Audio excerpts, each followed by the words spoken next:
In this video, I'm going to talk about some of my favorite things to really keep in mind when I'm thinking about an argument or thinking about how I'm interpreting an argument or some kind of new information. And that's cognitive biases. Before we even move on, it's important to remember that nature takes shortcuts. Nothing we're talking about today is, accusatory or negative. It is just nature. Nature takes shortcuts. This is Niagara Falls. The water could go from the lake or from the river to the lake in a nice, snake-like pattern, or it can find the little weakness and go through that mountain and create this enormous waterfall. That's nature. It's trying to take the shortest route possible. Our brains are nature. Our brains do that exact same thing. They're trying to conserve energy by taking the shortcut as possible. So here's an example of our brain doing that. Meet Robert. He's male. He's 52 years old. He's quiet and a bit withdrawn. He's very, that quiet guy at the party. He's organized and tidy, and he appreciates order and structure. He likes reading and learning new things. He has a passion for detail, and he enjoys traveling to one exotic location each year. So I ask you this: is he a librarian or a farmer? You may know that we don't have enough information to really answer this, but you had an answer. And whether you want to admit it or not, you had a quick answer. Then maybe you started to think it out a little bit. And for instance, the male thing. Most librarians are female. Over 80% of librarians are female. There are males, there are several at St. Mary's, but it's more likely that a male would be a farmer. 52 years old, if we did some research, we would know that's actually the average age of a farmer. They tend to be older. Quiet and withdrawn, organized and tidy. Those are characteristics that are suited both to librarians and farmers. Farmers do a lot of solitary work. You cannot run a library or a farm without organization and tidiness and order. Anyone can like reading or learning new things. Anyone can have a passion for detail. And anyone can enjoy traveling to one exotic location or the other. So really, when we have the facts, we don't necessarily have an answer based on these few things about Robert. But our minds do go to intuition first. So those kinds of things that we read sounded a little bit more like a librarian. So even though we had facts that would say, actually, this could statistically be more likely to be one thing or the other, reasoning comes second to our intuition. Maybe. Sometimes we don't even go to the reasoning. We just go with our intuition.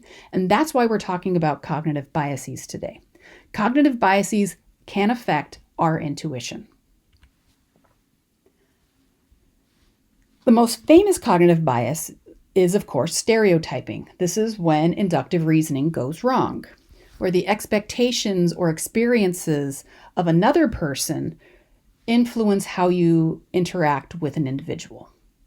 So in this case, I love this image. I love these two's relationship. I think it's hilarious. Snoop Dogg and Martha Stewart. One of these two people is a convicted felon. If we're just going on intuition without knowing the facts, we may make an assumption based on age, race, or gender, or the little facts that we do know about Snoop Dogg being a gangster rapper and Martha Stewart being a homemaking maven who's great at setting tables and making flowery desserts. But really, when we know the facts, we know that Martha Stewart was actually the one who spent time in a federal penitentiary after being a convicted criminal for insider trading. Snoop Dogg, of course, has had some run-ins with drugs here and there, but he's actually never spent time in a federal penitentiary. Martha Stewart has. So it's always important to be aware, are we stereotyping based on our other experiences, or are we looking at the case, individual case? Another one that I like to think about often is the availability heuristic. Hard to say, but something we do all the time. And that's the overimportance of recall of examples or instances or cases as the evidence. So we use the evidence that we remember. We use the evidence that is available to us. Our memories and our experiences are always available. So if we have to recall that, we're going to go back to what we remember, what's really sticking out in our brain. And the best way to remember this is, think about going to the beach. And what are you going to be afraid of going to the beach? Well, if you've seen a whole bunch of news stories recently about shark attacks, you're going to be scared of sharks. That's what we remember. We remember the news stories about sharks. We remember the movie Jaws. But in reality, you're much more likely to get in a car accident on the way to the beach, or come back with a really bad sunburn. Or, in California, sharks are out there, but sneaker waves are way more dangerous. But we go back to those things that we remember, and we remember sometimes some, very unlikely things. Survivorship bias is another one to be aware of, and it's something I think gets worse as we age. And that's an overacceptance on successes. And that's because the failures are rarely shared, or they rarely survive. So when you think about the ancient Egyptians must have been this amazing culture. I mean, archaeology really started with, the ancient Egyptians. They have their own branch of archaeology. Were they that special? Was that civilization the most advanced? Possibly not. We don't know. Probably the reasons the pyramids survived had a lot more to do with climate than anything else. But we remember the thing that survived, and we can, think that must have been the greatest thing ever. Think of it when someone complains about music and, the music today is so bad. Listen to an 80s, 90s station. Every song is good. Of course, because those were only the popular songs from the 80s and the 90s. We're not playing every song from the 80s and 90s. We're not trying anything new. We're not experimenting with, new genres. We're basically listening to the greatest hits albums on the 80s and 90s stations. That's why every song is good. Today, some of those things won't survive, and we'll look back at the music of today as being so great because we're only going to listen to the ones that have survived. Choice supportive bias is one to be aware of when you are trying to defend your own choices. And this is kind of related to another bias you've probably heard of, sunk cost bias, where I've already put so much time, so much money into this project, even though it's not working, I'm going to see it all the way through. Choice supportive bias is the same thing. We want to have our decision have been a good one. So we're going to look for all the things that were good about it, while dismissing all the things that prove to us it probably wasn't a good idea. For this example, spending too much money on a new car. And you're going to find out all the times the car has been helpful, trying to make up for the fact that you're drowning in the payments. And you probably shouldn't have made that decision. Ostrich effect is one that probably makes me the most angry because it's willful ignorance. It's consciously avoiding or ignoring information that's negative or that you don't want to hear. Most of cognitive biases are kind of unthought and they're just the brain shortcuts. This one's actually choosing to not see the other side. Don't be an ostrich. Don't stick your head in the sand. And don't let anyone else do it either. Blind spot bias is a really important one to consider because it's one's failure to recognize your own limited views. Much like in our cars, no matter how many mirrors we have, and even if we have the blind spot detector, we can't see everything on the road at one time. We don't have 360 vision. We don't have the world's experience. Everyone doesn't experience the same thing. So blind spot bias is not recognizing that. It's not recognizing we may not know or may not understand something.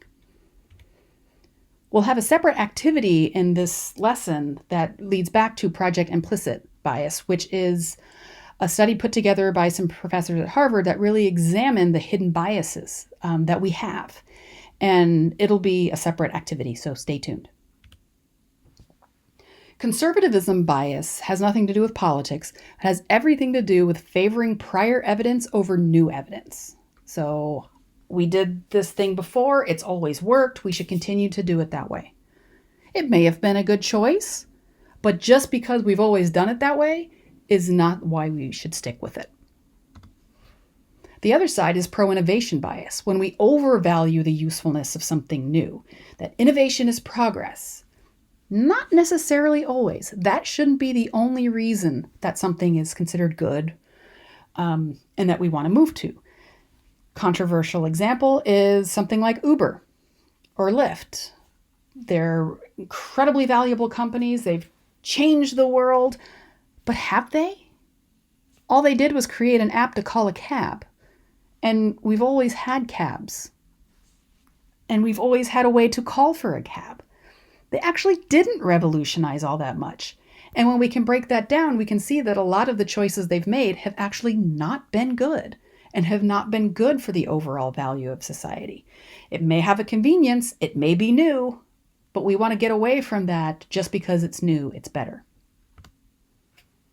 Recency bias is also important to remember because it gives more weight to recent information, kind of like the availability heuristic. We remember the things that happened more recently. Example of this is we often buy this color of clothes that we're wearing at the time because it's stuck in our head. Recently, we really like blue. We're going to buy some more blue. This company's stock has gone down in recent months. We should sell it. Anyone who knows, finance knows that's not the only reason that you want to sell something. You want to look at a lot more things than just recency. Just because it happened recently shouldn't give it more weight than a longer view. Overconfidence bias is dismissing reviews of your own thoughts or decisions because you have the confidence in your knowledge or dispositions. And sometimes we don't want to admit when we're overconfident. Sometimes people are quick to point out when we're overconfident. But it is important to notice that we sometimes can be overconfident. Another controversial example with this one, and hopefully I don't offend anyone, are the AP tests in high school. A lot of students take AP tests to, get into college, but also to get rid of some of the prerequisites in college. A lot of students who take AP classes don't take some of the introductory classes in college because they don't think they need it. I learned that already. I took AP.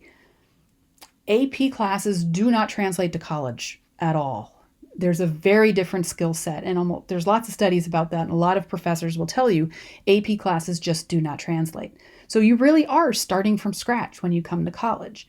But students who opt out of those introductory classes are putting themselves at a disadvantage because they were overconfident in what they were coming in with. Be aware of when you could be overconfident. The bandwagon effect is another one to be aware of, and it's something you've all probably experienced, jumping on the bandwagon, adopting or seeing a value in adopting something because everyone else is doing it. Groupthink. This is a really popular thing. Maybe I should be involved. Whoa, that should be a red flag. That should never be the reason you make a decision. Negativity bias is important to be aware of as well because humans tend to pay more attention to bad news. This probably helped us survive. We were scared of dying, so we wouldn't do the thing that could lead us to dying. Negativity is kind of a good thing that way, but it also is overemphasized, and especially in our culture with media today, where if it bleeds, it leads is a very well-known thing in the media. If you want people to click on an article, you're going to show things that are negative. This has led to so many examples in society where we overreact to a negative perception when really the reality isn't that negative. Crime against property has just plummeted in the last 30 to 40 years. But all we think about is, what they now call San Francisco snow, broken auto glass. Because we see the crime now, we overemphasize it. Selective perception is probably my favorite one because I see it in myself so much and I can catch it in myself so much now, and I kind of drive people crazy because I point it out in others. And that's the expectations of others influences how you perceive them. So in this case, a good example is we have positive opinions and positive expectations of someone who's gone to an Ivy League school. We see those as elite institutions, and we expect someone who comes out of those smart people schools to be smart. So when someone from an Ivy League makes a suggestion, we're going to think that's a good suggestion because we perceive them, we expect them to be smart and to be right. On the other side of it is if we already don't like someone, we're more likely to see the negative that they do. So this is a big one with sports fans. you're going to see the penalties that the other team takes. You're going to see them as dirty or, breaking the rules. Where your team, they're just playing hard. They're really going for it. We're not going to see it when it's our own, but we're going to see the negatives about someone else. And my always go-to example with this one is driving to work one day, going through the Caldecott Tunnel. Someone pulled in front of me or merged onto the freeway in front of me, and their car was covered, just absolutely plastered with bumper stickers that were very much on the other side of the political spectrum from me. And I just knew from this that was not a person I would get along with. This was not my person. And then I noticed that I started to notice that this person didn't use their blinker when they merged onto the freeway. That is to say, no one usually uses their blinker on that part of the freeway. They didn't turn, their headlights or their taillights didn't come on. They didn't turn on their headlights when they went into the tunnel. A lot of people don't anymore because they have daytime running lights and they turn on automatically. I noticed they were going a little fast. Who hasn't sped in the tunnel a little bit when there's not a lot of traffic? I started to pick out every little negative thing. I could perceive all the negative things selectively because I already know I didn't like this person. My judgment was clouded because I perceived how I would expect that person to be. And we'll end on confirmation bias, which is listening to and recognizing information that confirms your view or opinion. This is so important when doing argument because we're always going to look for information that confirms our point. If we're trying to make a point, we're going to look for the evidence that confirms that. This is important not to do because we want to make sure our argument can stand up. It's why we always put in a rebuttal. We always want to see the other side. If the other side is stronger, then the point we're trying to make shouldn't be the point that we make. We need to be aware when we're only recognizing the information that confirms us. And it's a painful thing to do, to admit that maybe we aren't right, or maybe we need to change our mind. We've talked about this at the beginning of class of, changing our mind, and how can we do that? How can we be persuaded? A lot of times we can be persuaded by good reasoning and good evidence. We have to be aware when we're shutting that evidence out because we want to hold on to our opinion so strongly.